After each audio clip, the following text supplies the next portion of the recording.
There's harmonization of the Gospels destroys the Gospels, as you're going to see. Mm. And I've been teaching for 43 years. I've had Catholic students at Notre Dame. I've William and Mary, just average college students. And leave that up a minute. I'll keep talking. I've also had at UNC Charlotte, I mean, this is the South. We're the Bible Belt. Tends to be my students, Christian backgrounds. They take my Christian origins course and my gospel course and my life of historical Jesus course. And a lot of them are pretty conservative, and we don't have any problem with one another because I show them a way to read the text that they can then process and gain from, even if they hold faith presuppositions, approaches, convictions that I don't share. Because that's not what the class is about. So today, when we go through this, it doesn't matter if you think the whole thing is mythology or, with no historical value, or you think it's the word of God. This will be valuable for you to understand something maybe about the text. And many of you might know some of this, but now here we have Kermit Zarley, my friend. I love Kermit Zarley. Look him Just to up. show He's a him up closer. professional golfer, and he was in the PGA and some of the big golf tournaments. I think he's retired now. So wonderful Christian believer. And he wrote a book, what is that, 87, The Gospels Interwoven. And he sent me a copy. And I'll have to tell you a story. I read it, I looked at it. And what he's done, he's taken Matthew, Mark, Luke, and John and put them all together. At the end, we're going to show you some slides of what he does. Don't do those yet. I'm just showing the book. Yeah, the book's fine. And anyway, the idea is I'm going to create one gospel. Everything that's in all four will be in my book. And guess what? He's right. It is. And guess what else is true? No Matthew, no Mark, no Luke, no John. You say, well, I thought you said everything was in there. But now they're like this. You see that? So where's Mark? Where's Matthew? Where's Luke? Where's John? It's become the Kermit Zarley gospel. So I had a kid with him, and I said, dear Kermit, I think I wrote him an email. And I said, you have destroyed the gospels. Matthew, Mark, and Luke no longer exist. And you've made a Kermit Zarley gospel. Thank you. But it's not what we as historians study. Now, I understand there's a use for that. I would suggest this. I gotta see what I don't expect you to see this, but this is Gospel Parallels, Throckmorton. This is the Synoptics. This is what I use in my classes. Look it up, Throckmorton. There's a new edition. This is my old one. Or really, I've started to use this one. This is American Bible Society. I like the Revised Standard Version. It's just a little more literal. This has John as well. So take a look. I open it up. Now, that is not a harmony. You see the difference? That is getting all 3 or 4 across the page where you can do your own comparisons. And for those of you who study Greek, and some of you do, you can get Huck, which is the version that Throckmorton translates. So this is English, this is Greek. And sometimes you do need to go to the Greek to see what sort of editing was done. You see right there? And guess what? The numbers of the pericopes in Huck are the same as Throckmorton. So if you're going to really go deep, here's the spine of the book where you can see and write it down. Synopsis of the first 3 Gospels. But I like the American Bible Society version. It's cheap. And why not throw John in? I think John knew Mark, and I think he knew the other Gospels. So anyway. So what we're going to do is talk about why that enterprise of Kermit Zarley, and others have tried this too. But Zarley does a really good job of destroying the Gospels. And I'm saying that in a friendly, facetious way because I love Kermit. And I think there's a use for what he does. But it's not a historical critical use. And we will show that right away. That's what I wanted to do, is let everybody know that when we get going, I really, really want to let everybody know we'll get to your super chats after we get done with the presentation, because I don't want to interrupt what you're doing. It'll create a better question, I suspect, as well. So along the way, super chat them so you don't forget. And then when we get to the end, we'll get to your questions and have Q&A. But I'm excited about this as well. We had a diatessaron in history at one point. The church wanted to create a unified message. They saw the problem. I think they saw the problem. So Kathy, thank you for finally getting true salvation. Yesterday, Crossan, I'm taking off my watch, so don't worry about our time. Let's get through the presentation. We've got 18 slides, and you'll get the bulk of it, and then any questions on the presentation, and hey, anything else in the universe. Okay, I'm gonna listen to Dom's live yesterday. Oh my goodness, I was Dom. Riveted. I take a walk every morning, a 2-mile walk, and I finished it up this morning just as I was walking, and wow, just amazing. He is a fun are you ready to go, Derek? Should we just get going? I am. Yeah. Let's do it. You're my students. Take some notes. If you know it, just check it off. Like, I know that, I know that, I know that. So this is usually called the two-source hypothesis. I can't show anything with my cursor, can I? Because it's your screen share. No, and I don't think I can either. I don't think that, we won't worry about it. I'll just describe what's going on here. So if you look at the top with the two big boxes, that's where they get the word two sources, the idea of two sources. This goes back to the 1830s, a number of German and British scholars. Let's start with Mark. The idea that Mark wrote first, what we call the priority of Mark. It's a narrative account of the life of Jesus. Now, later, as we get into questions, let's talk about Mark and its provenance and when it was written and so forth. And here I agree with Crossan. I don't think it has anything to do with Peter or Rome or anything like that. I think it is a product of the land of Israel. And I think it's very Pauline, extremely Pauline. Mark knows Paul. And it's kind of an anti-gospel, as we're going to see. Derek and I are working on a Mark course where I'll give this in great detail. But anyway, just look at the chart. So the idea of the two sources, which as you can see is really 6 sources. You see the blocks? Count them. I don't see 2, I see 6. So let's call it the 6 source hypothesis, okay? Makes more sense. Otherwise, it's confusing.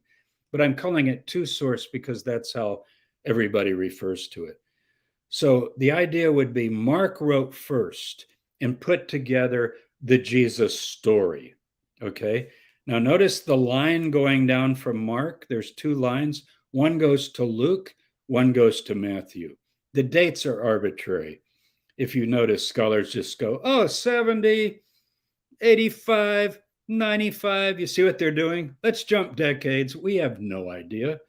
But all of them seem to be either right around or certainly after the destruction of Jerusalem. That's our only peg. So Mark writes, and according to this hypothesis, Matthew is rewritten Mark as far as the story goes, okay? In other words, he's got Mark, got a copy on his desk, and he's going, we've got this story, but I've got a lot of things about the story of Mark that I want to change and alter. Some things I'm just going to take out because I don't particularly want to include them. I'm going to add some things as well to Mark. And I'm also going to add my own material that Mark doesn't even know. Now look over to the left of Matthew, the way I'm looking at the screen here. M. That's easy, Matthew. Matthew's own material. So everybody got that? So what is Matthew? Matthew is rewritten Mark's story plus his own material. But then we have up at the top on the left, Q. I don't care if you call it Q. I'm going to call it in this presentation the saying source, or even the double source, because it turns out, here's a formal definition, that if you compare Matthew and Luke, and you take out the material that they did not get from Mark, which should be easy to do, right? You can read Matthew and go, oh, that's from Mark. That's from Mark. I can actually take this book and go through, and wherever there's 2 columns, like right there, I have it marked. See, 2 columns, no Mark, Luke and Matthew. I mean, this is just a fact. It's there. So go back to my screen. You follow? So we call that Q. Q just means Quelle in German, a source. So I'm going to call it the saying source. Turns out it's mainly the teachings of Jesus. It's a lot like the Gospel of Thomas, not entirely, but 95% of it. It's about 60 pericopes of Jesus just talking. By the way, this is a little footnote. Whenever that movie was made it's called the Jesus movie, and it claims to follow just the Gospel of Luke, the one evangelicals use. It has Brian Deacon, I think, as Jesus. Do you remember that one? So famous. It's the most produced Jesus movie ever. And because they did Luke, I haven't got to Luke yet, but it has all that Q sayings material. Nothing's happening. I'll show you that later. Like for 9 chapters, nothing happens, and Luke just puts in Q, Q, Q, Q, Q. So what are you going to do if you're producing a movie? Because there's no action. He's just talking. Oh, they have him up a hill, down a hill, sitting on a rock, sitting by a river, walking, talking, trying to get that sayings material in a movie. So it doesn't work. So back to Q, or the saying source. Luke has that as well. Okay. And Luke incorporates the Mark story. He has his own material, and he has a lot of material, much more than Matthew. That's L. Okay. So Luke is rewritten Mark with the saying source put in and his own material. Matthew is rewritten Mark with the sayings material put in and his own material. So that's the hypothesis. It's a little complex. I make my students remember this. Q, or the sayings material, is the material that Matthew and Luke have in common that is not in Mark. Say that 20 times before you go to bed. Q, if you don't like, people go, I don't believe in Q. Well, do you believe there's a 2-source bulk of material that Matthew and Luke have in common? You have to believe that, because if you open up your synopsis of the Gospels, anytime there's 2 columns, no Mark, we're calling that the saying source. Okay. And just so you know, Dr. Tabor, I just want to mention, we're not even getting into the whole, FAR debate. That's not even the point of this episode. Well, just so people know. FAR is useful, and that has to do with what about, like Mark Goodacre would be the best spokesman for FAR today. Mm-hmm. And that isn't, people say he's denying Q. He's not denying that there's material that Matthew and Luke have in common that's not in Mark. Of course, he's not denying that, because it's right there. What he's saying is, was it a separate document that circulated? That's kind of the Q idea. Mm-hmm. I don't really care if it was or not. What I'm going to show you in just a few minutes is that Luke has a version of it that is less edited than Matthew, in my view. And I think it'll become your view when you see what happens. So Mark wrote first the story. There is somehow a collection of the sayings of Jesus that Matthew and Luke incorporate, and then they both have their own material. So you see that? There's 3 components. Yes. So Matthew is rewritten Mark plus sayings plus his own stuff. Luke is rewritten Mark plus sayings plus his own stuff. That's the theory. 95% of scholars agree with this. That does not make it right. I'm going to show you now what makes it right. In other words, there's a reason they agree. Dale Allison, Bart Ehrman, Paula Fridrichsen, Dom Crossan. These are smart people. They all see this as a good working hypothesis. Here's why. See, people never look at the details. Here's why. Okay, slide 2. Okay, this is where it's going to get tricky, because if I do the slides, you won't be able to see it. Can you make it any bigger? Or maybe people can make their screen bigger on their computer. Let me try this. So I did something. I zoomed it in. See if this is better. And I'll Yes. just scroll across. When Yeah, you tell that's me better. to, I'll just go across. Yeah, that's better. Okay. Okay, that's perfect, Derek. Thank you. Do you remember, is his name DJ Wilkins in the chat yesterday? Yeah, Was he emailed me he today. was Yeah. asking about composite quotations. Yep. I didn't put this in for that, but it's very interesting to pick up on his point. Here you have the opening of Mark, and he says, I'm skipping the first verse for now, as it is written in Isaiah the prophet, and then he quotes Malachi. Whoa, this is not good. Behold, I send my messenger before your face who will prepare the way. And then verse 3, the voice of one crying in the wilderness, prepare the way of the Lord, make his path straight. What are we going to do there? Then we got John the Baptist appears and how he looks and so forth. Okay, go over to Matthew. Here's the hypothesis. Matthew's rewriting Mark. Okay, I've got Mark. I'm going to rewrite it. So he says, verse 3, for this is he who is spoken of by the prophet Isaiah, the voice of one crying in the wilderness, prepare the way of the Lord. Wait a minute. Malachi disappeared. That's called rewritten Mark. He's correcting him. He does it a number of times. Now he likes the verse, but he puts it in later. You go look it up. It's in Matthew later. He quotes Malachi, but he's not going to say, but notice how carefully he's rewriting Mark. Why didn't he say, as it is written in the prophet Malachi and Isaiah, and then leave it? That's not the way he works. He's actually sort of conservative. Do you see that? Yeah. Like Mark said Isaiah, so I'll give you Isaiah. I won't give you Malachi. Now, let's have our imaginary but biblical inerrant person, and they're going to harmonize. Well, if you harmonize, you got to have both because Mark has Malachi. And you almost need to add Malachi, even though it's not there. But if we're harmonized, we cannot add to the word of God. So it's going to be kind of wrong because it's. So what are they doing? This is called composite quotations, which Wilkins was talking about. And he was picking up on the studies that you talked about yesterday. So why are these so interesting? Because what they're doing, it's rabbinic. What connects those two? Go back. The way, prepare the way, prepare the way. I got two verses, prepare the way. Isaiah talked about it. You see that? And so basically you connect them.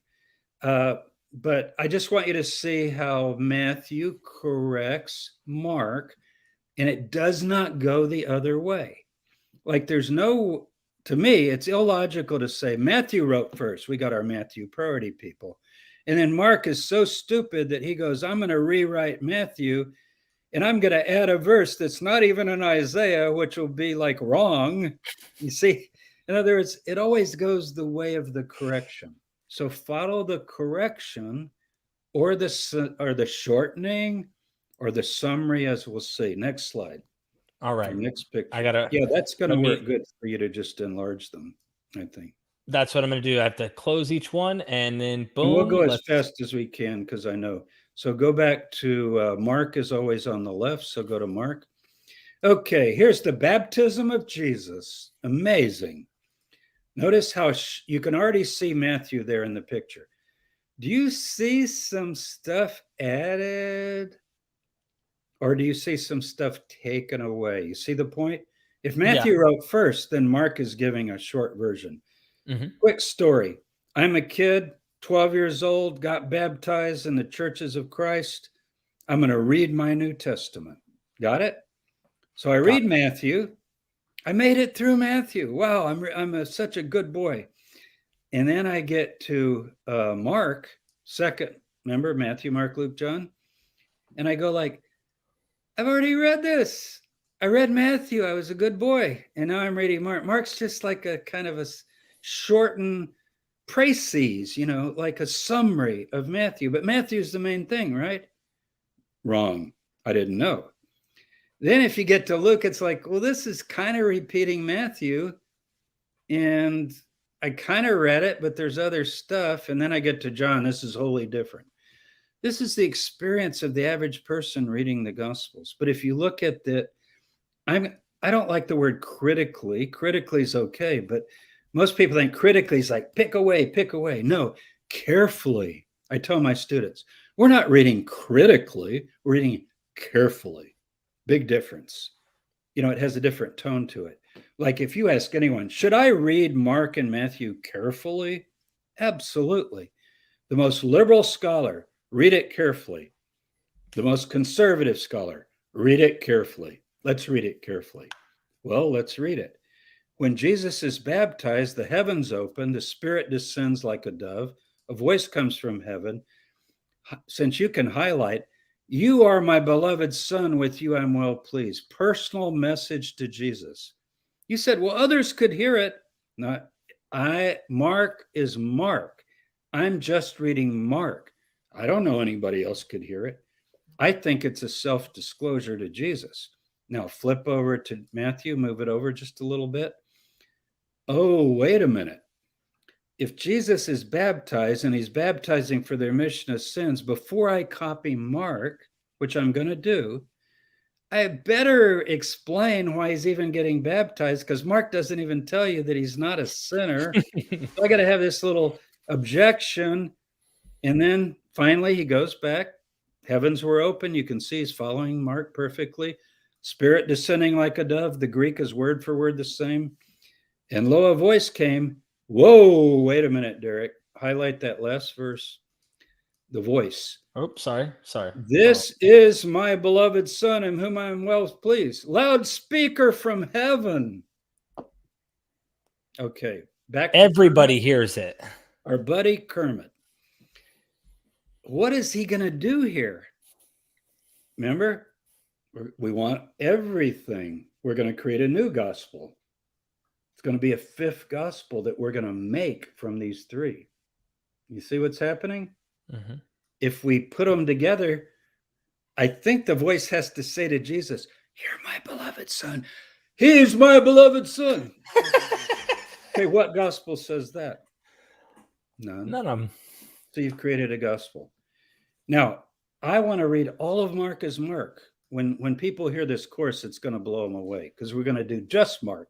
And later, Derek, let's do just Matthew, just Luke, and just John. Okay, this is the introduction. Now go to Luke. So Mark has an object. Look what Luke does. He doesn't even have the baptism of Jesus. Notice, first, Jesus is baptized and he's told by God who he is. Matthew's like, yeah, he was baptized, but it didn't really matter because he didn't need it.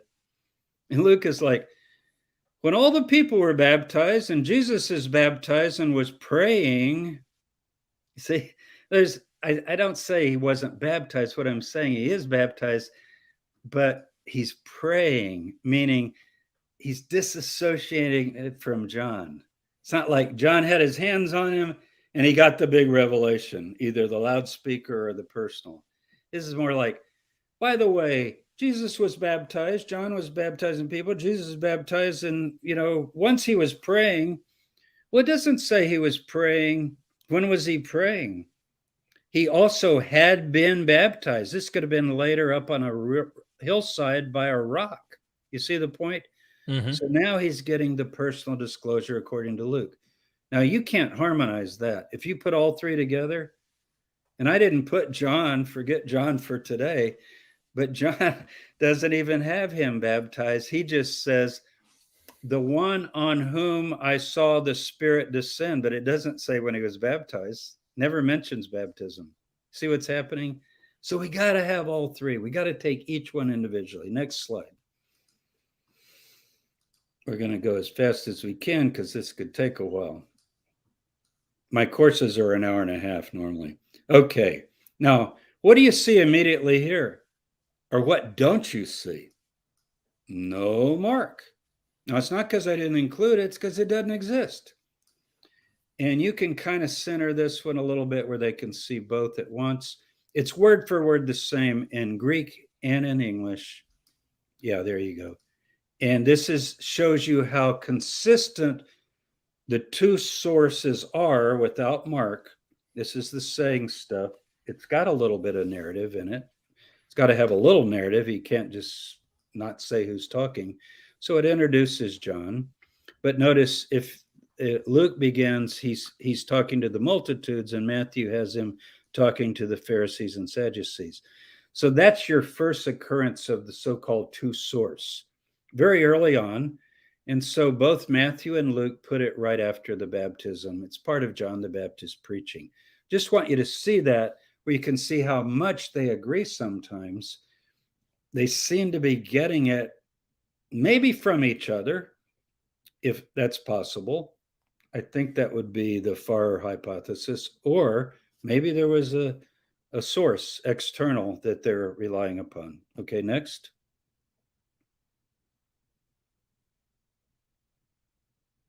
I shouldn't have told you how many slides. They'll start counting them.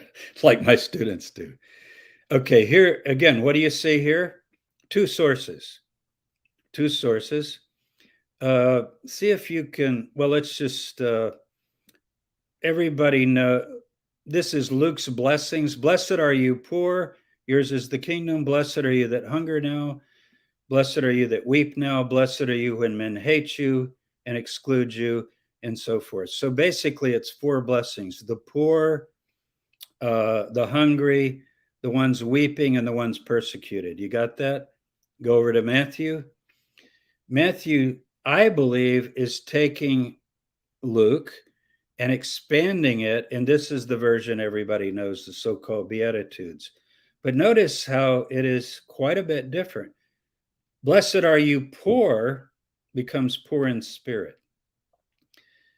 Blessed are you that mourn. That could be about the same. Hunger and thirst is after righteousness now. See how it's being spiritualized more? And blessed are the You wonder if there's like some rich people behind this gospel going, yeah, I don't know about this. Yeah, it could be. You're going to see. So here's the two sources again. Call it Q, call it whatever you want. I don't care what you call it. They're right there. You can read them. And you can see now they're different. I believe that Luke has priority in terms of following this two source. Now, he's written later, but I think one of his reasons for writing is he wanted to preserve more the original version of the two source that he had, and Matthew is adapting it. Now, I'll show you more examples of that. Go ahead. Next. And again, let me just add, if I put them all together, what have I got? It doesn't even make sense. Blessed are you poor, and also if you're poor in spirit, you're good too. Blessed Right. are you. You see, it's just, come on. Let's be real here. Okay. Hey, just want to say thank you for the super chats. We are going to get to them at the end of this. We're going to get to them fast. I just knew people were popping in. Yeah. New people are popping in. Don't, all right, don't leave, guys. Don't leave. Okay, notice Luke, though, adds this, which Matthew doesn't have.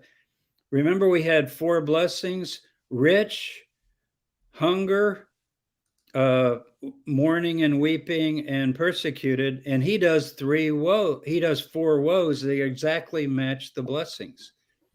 Was that in the original two source? Maybe. Or Luke might have made it up. Who knows? But again, if you put all these together, like Kermit does, my good friend who I care about and love, and he's a good guy, and I'm glad he did what he did, where I can talk about it. Now, where's Matthew? Where's Luke? You've lost it. You say, well, you got it. No, you don't. You've lost it. It's gone. You don't have that distinctive. Look at the power of Luke. Bless, bless, bless, bless. Curse, curse, curse, curse. It's got a real drumbeat to it, doesn't it? Did he do that? I don't know if he did it. Did his source do it? But it's very different from Matthew. Matthew rolls, it's liturgical. Matthew sounds like you'd say it in church. And guess what? If you've ever heard it quoted in church, I guarantee you've never heard Luke's version quoted. So it worked. It rolls off your tongue. Blessed are the poor in spirit. Blessed are those who hunger. See, not making fun of him. I'm just saying it's different. Next.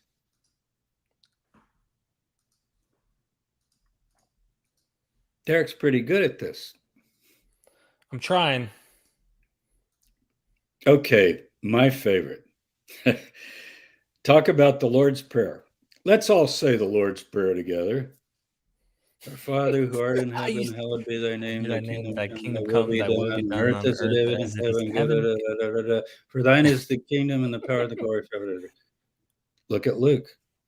When you pray, say, Father, hallowed be your name. Your kingdom come. Give us each day our daily bread. Forgive us our sins as we forgive others, and lead us not into temptation. Staccato, staccato, right? 4 petitions. Go to Matthew. That's the liturgical version. Now, if you got a King James Bible, which I happen to have right here, look up Luke. You know what they did? The scribes of the King James, don't pull it up. You don't have to pull it up. Just look on your own. They put Matthew's version of the prayer into Luke because people would be so disturbed. That's not the Lord's Prayer. I think this was the original Lord's Wow. Prayer. I think Matthew's expanding it. Now, if I put them together, what do I have? You see, the expanded version is always going to trump, to use a word that's been kind of changed in our culture today. It's going to trump or triumph over the short version because you're adding all the stuff, just like the baptism scene.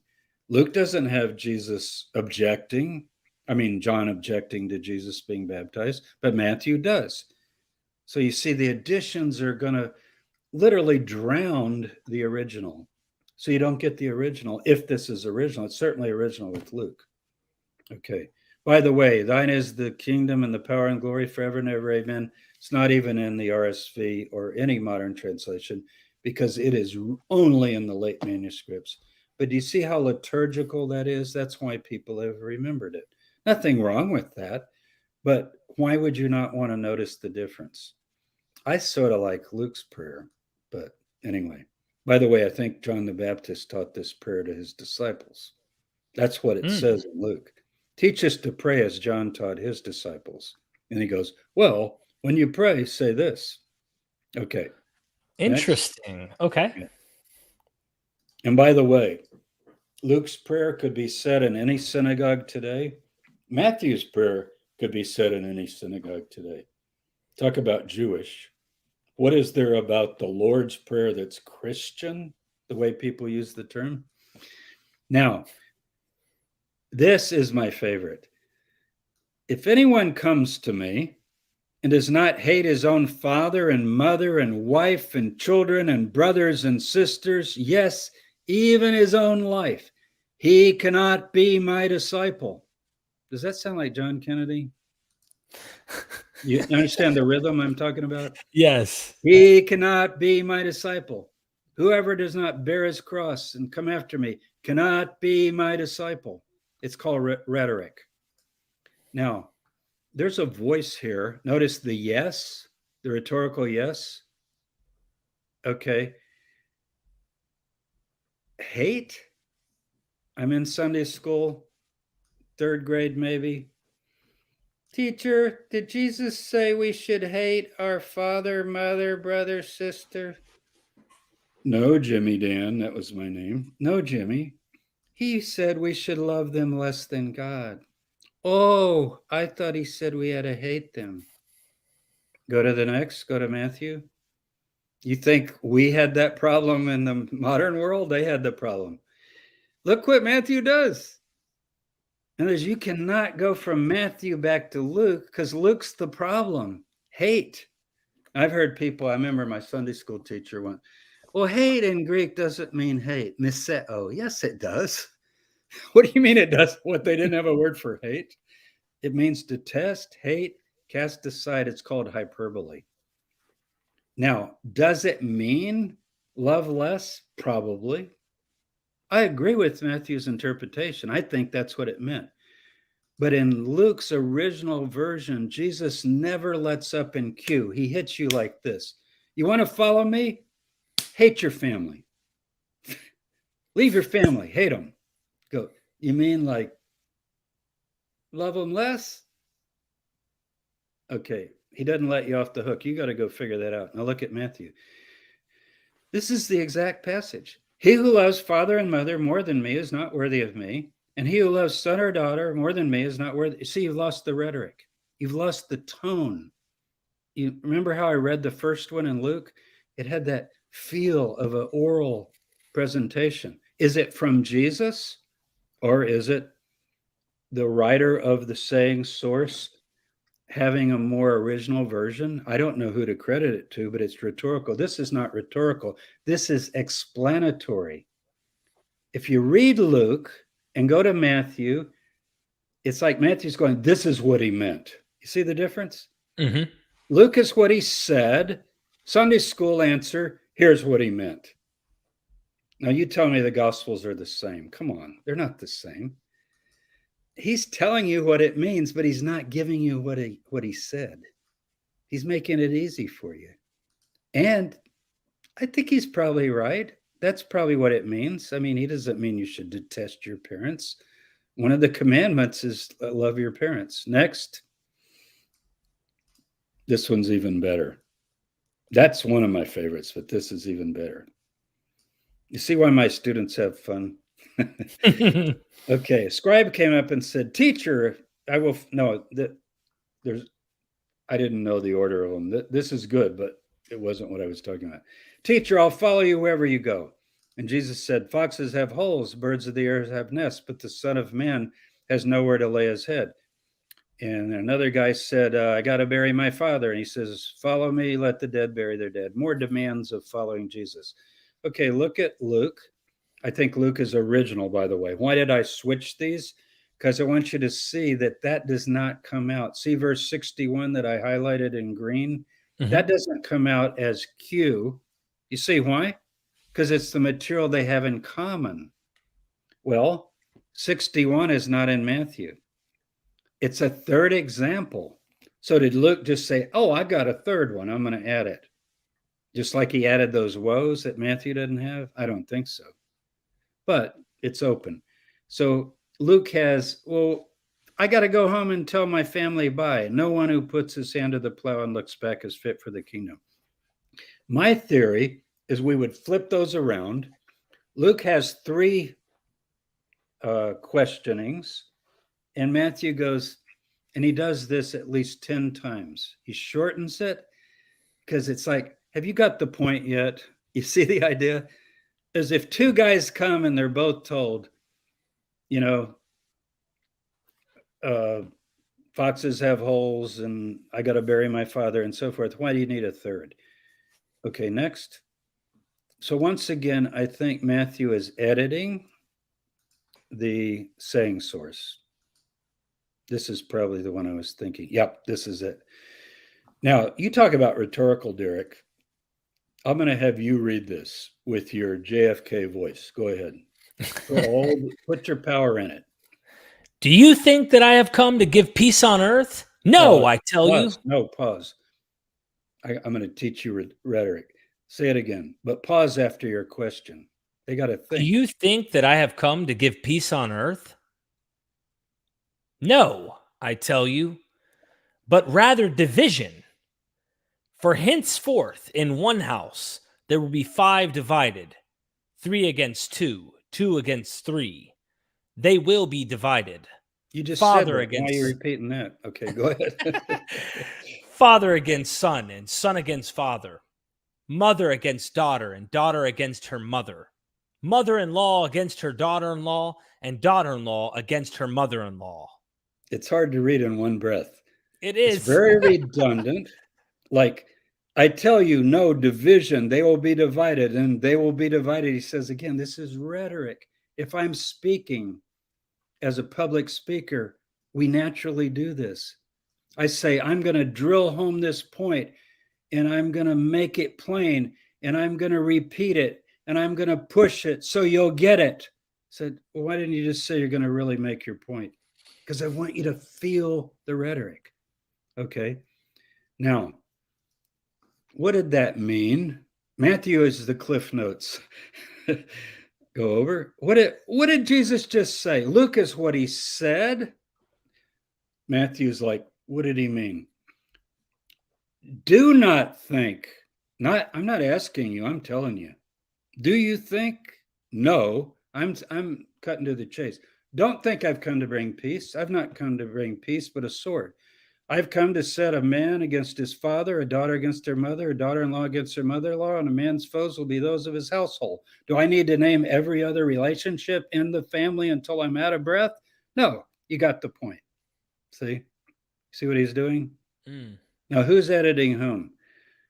If you think Matthew is prior, then you're going to go, oh, Luke, boy, he turns this dry kind of explanatory stuff into this powerful rhetoric.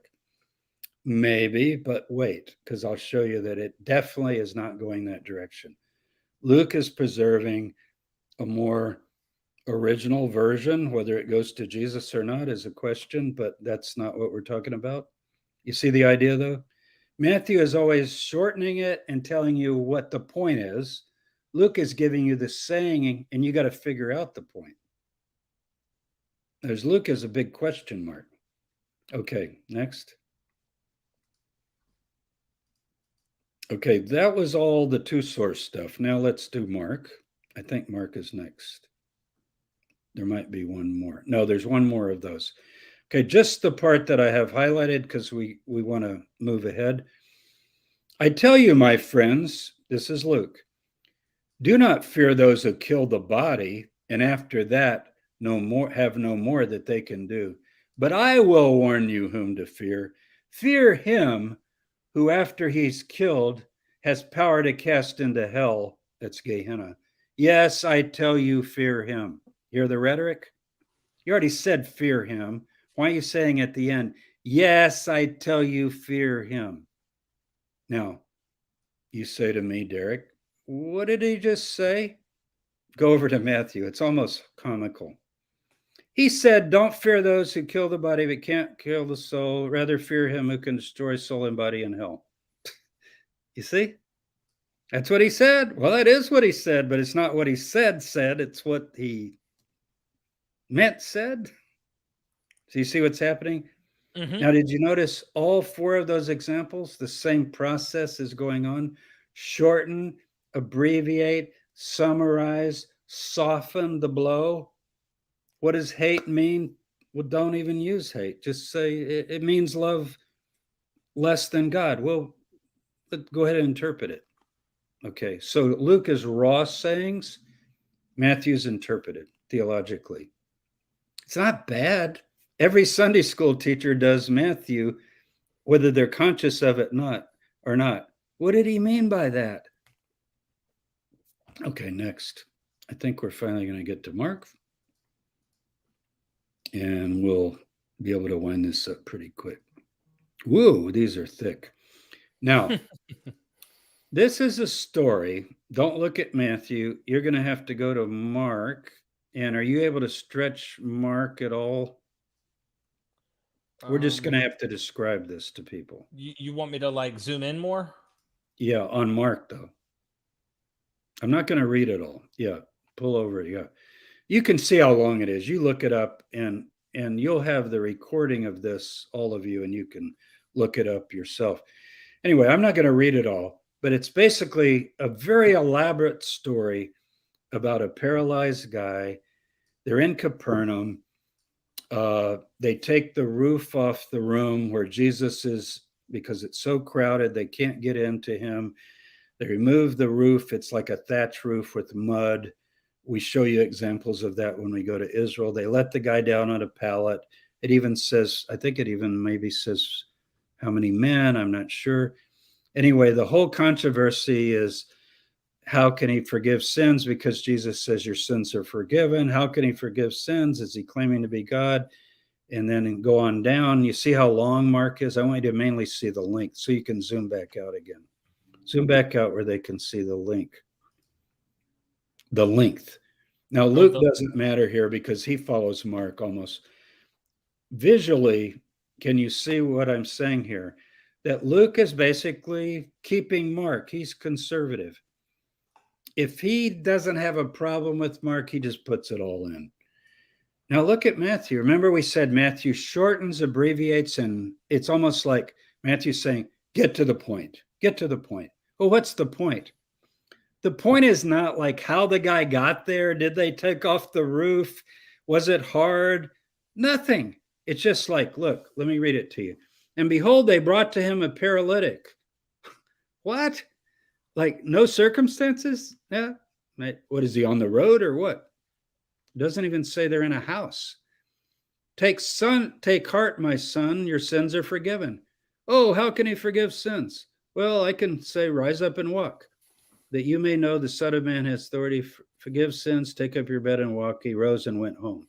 Totally different story and totally the same story. Why? Because for Matthew, the point is Jesus has the authority to forgive sins and heal. Well, that's also Mark's point.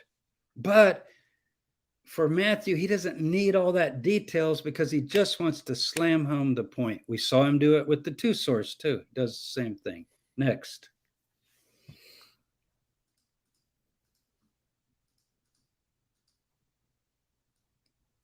Okay. This is my favorite of the comparisons. Picking grain on the Sabbath. This is dynamite. Again, it's small print, so I'm going to summarize it. You can make Mark a little bigger and move it over maybe just a little bit where they can see it. Many people will know this story. One Sabbath, they're going through the grain fields. They begin to pluck ears of grain. We won't talk about how is that a violation of Jewish law, or is it, or whatever. Anyway, and the Pharisees accused Jesus, why are your disciples doing what is not lawful on the Sabbath? That is work, threshing, right? Or not preparing your meal ahead, which you're also supposed to do. And he goes, well, you hadn't read about David? He was hungry and we're hungry. And he entered the house of God when Abiathar was high priest. By the way, Abiathar wasn't high priest. It was Abimelech, but hold that. Kind of like Malachi and Isaiah. And he ate the bread of the presence, which is not lawful for any but the priest to eat. If you go back and look in the Torah, it's a severe penalty for eating the bread of the presence. You're going to be cut off from the people. Only priests can eat that. David's not a priest. He goes in and eats it and gives it to his men running from Saul. And then he said, the Sabbath was made for humans. I'm going to say humans, not man. Not humans for the Sabbath. So the Son of Man is Lord even of the Sabbath. Let me paraphrase Mark in my own words. Laws are for people. People aren't for laws. So you need to decide if you have a law like keep the Sabbath, what does that mean? Just keep in mind it's for human good. God didn't create the law and then make a world. He created a world and then gave teachings. That's called situational ethics, Derek. You're familiar with it, right? Anne Frank is in the attic. The Nazis are knocking on the door. The neighbors said you had Jews hidden in your attic. Oh, yes, I cannot tell a lie. They're upstairs. Sorry, I'm an honest person. Or do you say, what are you talking about? I don't even like Jews. I would never even let a Jew in my house. You got the wrong house. Is that okay to lie? I would. Let's say it's not only okay, it's ethically required of you to lie. Okay. This is not that extreme, but what he's saying is judge a law by the situation. Go over to Matthew. Matthew changes this, and this really bothers Matthew because if you leave, by the way, notice it, go all the way to the bottom. All right. Go all the way to the bottom. For the Son of Man is Lord of the Sabbath. Wait a minute, verse 8. I thought he said laws are for people, people aren't for laws. Oh, that's gone now. And now let's change the meaning of the whole thing. Why was it okay for Jesus and his disciples to eat the grain picked on the Sabbath? And if you read Matthew, you know what the answer is? It's not that laws are for people. It's because of who Jesus was. So what does he add? He has the David thing. It's basically like David broke the law, so I'm breaking the law. Go figure that out. That's Mark. Sorry to create a problem, but if you have any spirituality, you'll probably figure it out. But he did break the law. David broke the law and he was okay. Okay. Now, look what Matthew does. He has David breaking the law, but then verse 5, look at verse 5, highlight that, verse 5. Or have you not read in the law how on the Sabbath the priest of the temple profaned the Sabbath? Mark doesn't have that. Matthew's adding it. This is rewritten Mark. So what is he saying? He says, I got a better reason. I know you had your reason, but that's a little dangerous. You're going to have people deciding how to keep the law on their own. Do you really want that? I think the real reason was how great Jesus is. I'm going to ask you, why can the priests work hard on the Sabbath? Because they're serving the temple. So it's allowed. Well, I'm greater than the temple, so they're allowed to serve me. The whole pericope switches. You see that? It switches from laws are for people, people aren't for laws, to Jesus is greater than the temple, so he can do what he damn wants to do because he's basically God, or certainly the Son of God. You see the idea? Yeah. Now, could you go from Matthew to Mark? I don't think so. I don't think so. I mean, you can make that argument, but it doesn't work for me. Luke, actually, go ahead with Luke. He also has a problem. He doesn't add the temple stuff and all that. That's too much. He's not going to add that. And I think Luke has Matthew. Matthew wrote first. I think Luke says, yeah, I saw what Matthew did. I'm not going to go that far. But I do like that Lord of the Sabbath thing, and I am going to take out that laws are for people, people aren't for laws. I'm paraphrasing, you get my point. I'm taking that thing out because, I don't know, you let people decide their own ethics, boy, you could end up with some real problems. Mark is like, fine. It's kind of like Paul. Mark is a lot like Paul. Do you remember some of Paul's things where he would say, he would quote something really radical, and then the Corinthians would go too far with it, and he'd go like, oh yeah, I said that, but like, I didn't mean that, like, eat what is set before you, asking no questions. And then they're going to the pagan temple, eating sacrifices to Athena. And he goes, oh, well, yeah, generally you can, but don't go to the temple and do it and sit at the table, because there could be a demon there or something. You see? So it's sort of like that. It's like Mark is dangerous. Paul is dangerous, meaning Paul figures if you have the Spirit, you'll figure it out, right? Okay, next. Now, by the way, Derek, we always want to remember, what if we try to harmonize those three? Whoa. First of all, it won't even make any sense. Secondly, Matthew will triumph because he's added stuff that changes everything. So that's going to take precedence. Oh, this is a great one. I say they're all my favorites. I guess they're all my favorites. Peter confesses Jesus finally. I meant to put Mark first, go over to Mark first. Who do people say that I am? Verse 29, Peter says, you're the Christ. He charged them to tell no one. He began to teach them that the Son of Man must suffer, and so forth.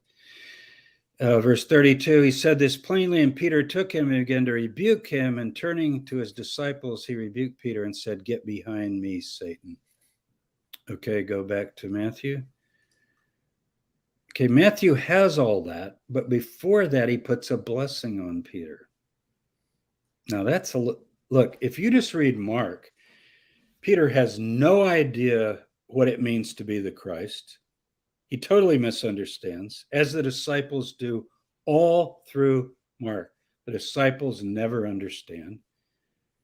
But Matthew's like, but yeah, later, didn't Peter become kind of the foundation of the whole 12 and so forth? And even though James is the leader, he's head of the 12. So he's also blessed, right? So I'm going to put that in so that I'm going to put the rebuke. He's not going to take out the rebuke. So he doesn't take out the rebuke. If you go on reading, it does have the rebuke. But if you bless the guy before you rebuke him, you see what it does to the flow of the passage. Once again, what direction does it go? We always start with the problem, and then you get the softened version. So Matthew's the softened version. Next, we're almost done. And then we can do your super chats or any kind of questions on the universe for that matter. This is a good one. And we don't even have to read this much. It's just funny, really. There are 3 predictions of Jesus' suffering. 3 times the disciples misunderstand, and 3 times Jesus teaches them about following. Take up your cross, I'm going to suffer. Mark 8, Mark 9, Mark 10. Matthew has to rewrite that. You already saw what he did with Peter being rebuked. Oh, yeah, but he blessed him too. Okay, maybe, but not in Mark. He doesn't bless him. Never blesses him. Okay, what does Matthew do? Go ahead. Oh, 2 disciples come up. I'm sorry, sons of Zebedee in Mark. I didn't even point that out. And their misunderstanding is he's been talking about suffering right before. Like, I'm going to die and bleed, and they're going to spit on me, and I'm going to be crucified. And they go like, we had a question, Master. Could like my brother and I be like on your right and left hand in the kingdom? Like, I know you're going to suffer, but like when we get to the power and glory, I just want to check ahead. You see, Mark is making you laugh at him, not laugh, but like cry probably. He's, like, oh my God. Okay, look at Matthew. The mother comes and asks, the Jewish mother. Oh, so they didn't really fail. It was the ambitious mother wanting to put her sons forward. Now, if I harmonize, then it's the mother. And then when the mother asks, they chime in and go, yeah, we want to be first and second. You see that? Yeah. Now, I didn't put Luke in. You know why? He just takes the whole thing out. Luke is hilarious. He just like, I'm not dealing with any failure. Out. He doesn't even have the story, but it's in his Mark. Now, if he only did it once, that's fine. But Luke does it every time. Every time. He takes it out. Do you think he has the rebuke of Peter? I didn't mention that. Jesus rebukes Peter. You think Luke has that? Not there. Look it up in Luke. Okay, next. And this is why we think Mark has priority. Wrote first. Okay, this is amazing. The great commandment in Mark 12. Hear, O Israel, the Lord our God is one. Love the Lord with all your heart. Love your neighbor as yourself is the second. Notice this is a scribe who answers well, who says, when Jesus is asked, what is the great commandment? He says, you are right, teacher. Look at verse 32. You are right, teacher. If you could highlight that for people. You've truly said that he is one, God is one, there's no other. Love him with all the heart, all the understanding, all the strength. Love one's neighbor as yourself. It's much more than all whole burnt offerings and sacrifices. And when Jesus saw that he answered wisely, he said, you're not far from the kingdom of God. And after that, no one dared ask him any question. This is the only guy commended in the entire Gospel of Mark for understanding what the kingdom is all about. Remember, in Mark, the kingdom's a secret, right? He tells the disciples, for you is revealed the secret, but they never got it. He gets exasperated with them explaining it. Now, this scribe is good. This scribe stands out as having the most spiritual insight of anyone in the gospel. Matthew does not like Pharisees and scribes. Go over to Matthew. By the way, Luke just takes it out. He goes, I'm not going there, you guys. Jerry. Remember, Luke's already seen what Mark does and what Matthew does, and he's like, you guys have your little cat fight. I got other things on my plate to get across, like the Good Samaritan and the prodigal son and other things. Okay, notice. This is bad, actually. I'm gonna fault Matthew for this. This is bad. If he's looking at Mark and turns it into this, that's bad. Please, Kermit, don't harmonize this, because notice, you're making the guy bad. And one of them, a lawyer, asked him a question to test him. It's not a sincere guy with wisdom. This is a guy that just wants to trip Jesus up. And then as soon as Jesus makes his big declaration, whoa, I can't even say anything. No one dared ask a question. Now, is that different or not, Derek? That is really different. And to tell somebody you're not far from the kingdom because you realize that the temple is not even needed because it's a den of thieves, which means shredding animals. And it's supposed to be a house of prayer for all people. And you got the court of the Gentiles and the court of this and the court of the women and the court of the men. And, it's segregation, segregation, segregation. And then the priests and then the high priests. It's supposed to be a house of prayer for all people. So anyway, Mark writes after 70 AD. So Mark's version, you don't need the temple anymore to serve the one God of Israel. That's the most important verse in Mark. That's actually that pericope. If you change that as Matthew does and don't commend the guy and tell why he's wise, why he sees it, why when he answers, because he's the guy that goes, like a light goes on in his head. Oh my God, if that's true, then we don't even need this temple anymore. And Jesus says, you're not far from the kingdom. So now what is the kingdom? The rule of God on earth, right? As it is in heaven with all human beings, our Father. It's not Jewish, it's not Israelite, it's the kingdom that fills the earth. Next. So that's a biggie, Derek. Mm-hmm. And I think we're getting to the end now. Maybe two more. Okay, this is quick. Have you ever seen a longer account of Gethsemane than Mark 14:32 through 42? 10 verses, 11 verses. Wow. 3 times he says, please stay awake. Please stay awake. I need you. Stick with me. Don't fall asleep. 3 times they fall asleep. And finally, verse 42. Get up. The betrayer's here. Look at Luke. Go ahead to Luke. Now, here I'm not doing Matthew. You can read Matthew yourself because I want to make the point about Luke now, that Luke removes the failure of the disciples. I alluded to it, but I want to give you an example. Yes, they do fall asleep, but notice he only prays once, and then he gets up and finds them sleeping, and he goes, why are you sleeping? And I think Matthew says they're sleeping for sorrow. I believe that's Matthew that says that. So Matthew, again, Mark is presenting a pretty stark story, of the failure. And look what it becomes in Luke. And I didn't put in Matthew because you've already hit on Matthew enough. And finally, I think we're getting maybe to the empty tomb. Is that the last one? I think we're real close to the last. Yes. You want me to go ahead and go there? Yep.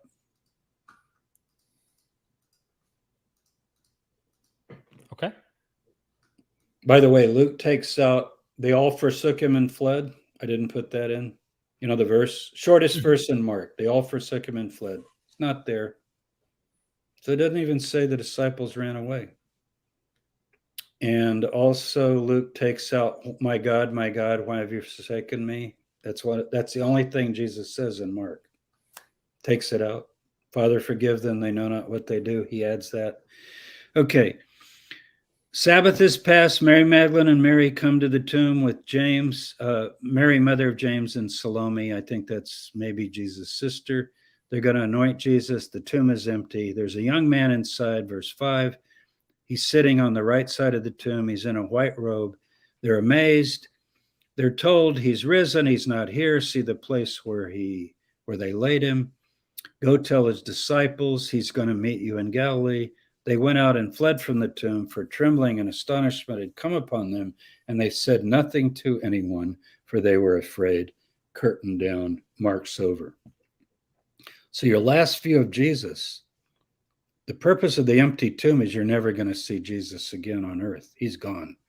Your last view of Jesus is a dead Jew crucified on the cross, crying out with his last words, my God, why have you forsaken me?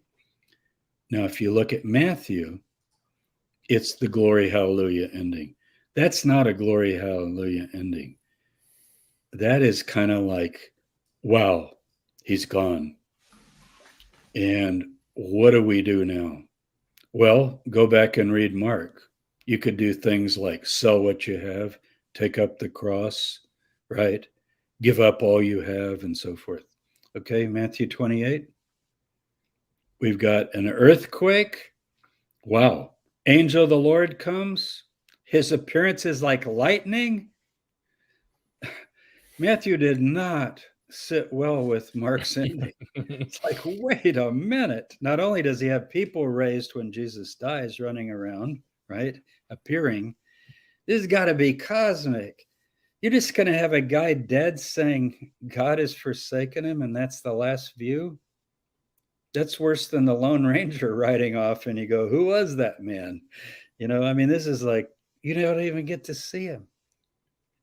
But I absolutely agree with Don Crossan. It's apotheosis, ascent to heaven. They're going to see him in Galilee on the mountain, as Matthew even says. Matthew knows this tradition. But here in Matthew, angel of the Lord, appearance like lightning, his raiment white as snow.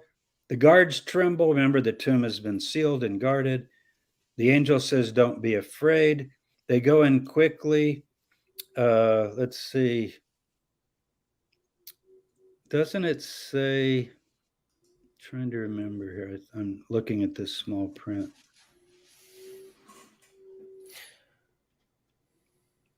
Maybe it's Luke. Who says that there were two angels in the tomb? Maybe that's Luke.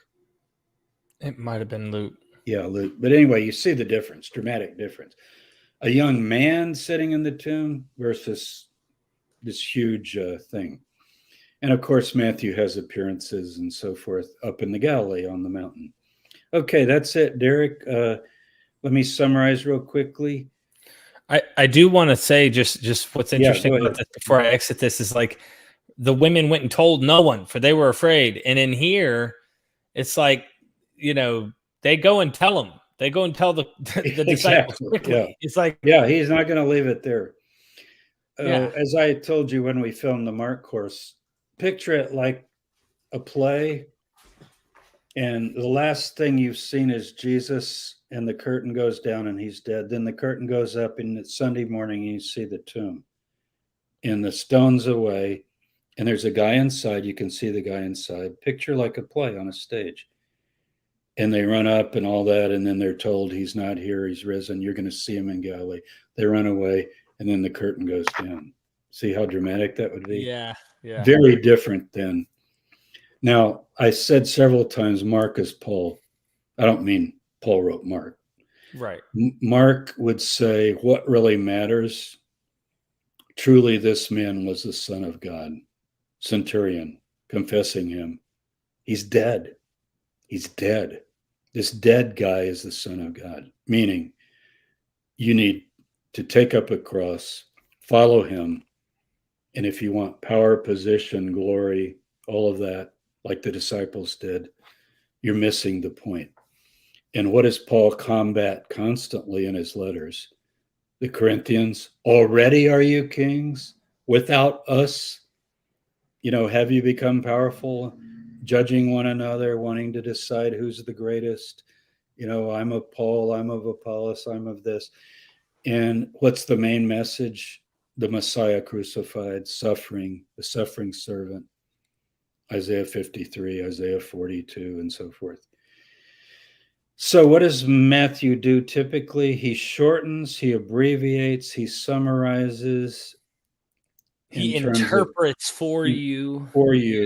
And he expands like crazy if he feels something is not to his liking or his presentation. And he sometimes will completely change a story, like the wise scribe, and not even tell you he had the greatest insight of anybody Jesus ever dealt with, according to Mark. He vindicates the 12. Yeah, he vindicates the 12. He has some of the, he'll say things like, And on the way, they ask, Mark says, on the way, they're talking about who's the greatest. So Mark's like, oh, while he was talking about suffering, they're going, you guys, when we get back to Jerusalem, do you think, like, who's going to be on the right and left hand? You know, they're talking like this. And he basically, as I recall, Matthew says, and when they got in the house, they asked him, who is the greatest? Not like they were talking about it, where he rebukes them, but more like, we were just wondering, you know. Anyway, so trying to remember, Luke takes out the widow's mite thing too, which is interesting, but that's another. Doesn't Luke downplays the family? Luke Acts really tries to downplay Jesus's family. I would say so to some degree. Yeah. Mm-hmm. Okay. There's a lot. So he shortens, he abbreviates, and I think the direction is always Mark first priority. So I would agree with Streeter and Schleimacher and the ones who first proposed in the 1830s Mark and priority. I think there was this two-source tradition of the sayings of Jesus. And even when you look at those, what is characteristic of Matthew? To shorten, to edit, to get to the point, to summarize. And that's what he does with Mark as well, his source.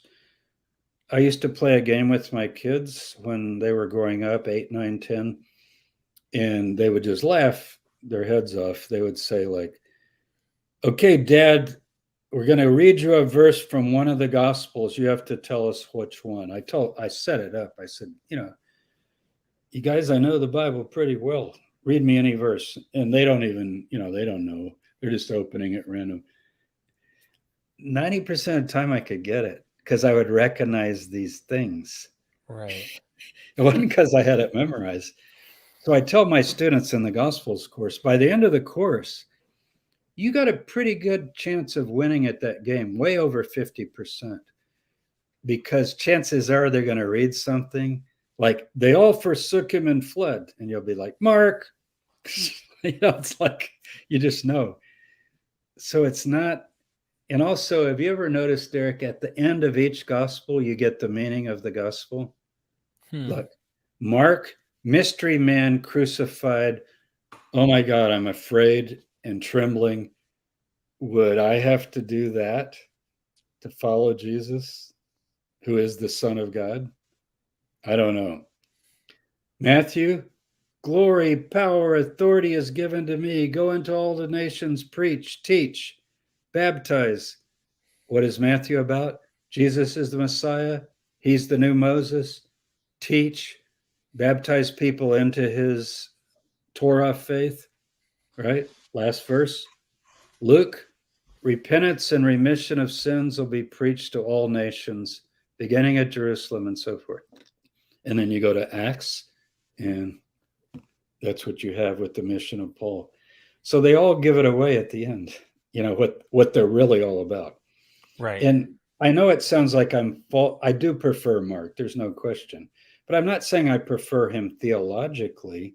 Right. We talked about that in your course. Yeah. Yeah, I kind of prefer the original version before someone came along and rewrote it, because I'd like to hear the power of the first story told. And if you have another story to tell, fine. And for your time, maybe it was needed, you know, by Matthew or Luke, or it's serving their community in some way. But to say that they're all the same, and now you see the transgression, I won't use the word sin, but the terrible mistake to do this, because you just lost them all. And the one who will gain will be the one who changed and added the most.